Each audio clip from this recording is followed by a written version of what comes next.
अस्सलामुअलैकुम, मैं हूं अनाया अली। आज मैं अपना पाक आई हुई हूँ। तो इन सारों चोरों ने मिलकर पाकिस्तान का पैसा ले लिया है और इन सारों चोरों ने मिलकर सारे वोट भी चोरी कर लिए हैं।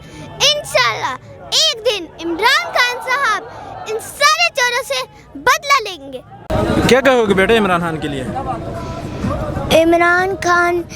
इमरान खान हमारे मुल्क को बचाना चाहते हैं। किससे? दुश्मनों से। दुश्मन कौन है? पीपल्स पार्टी, और कौन?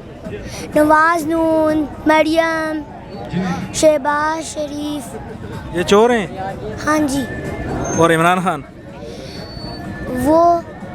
वो हमारा मुल्क का लीडर है। बहुत शुक्रिया। क्या पैगाम दोगे इमरान खान के लिए?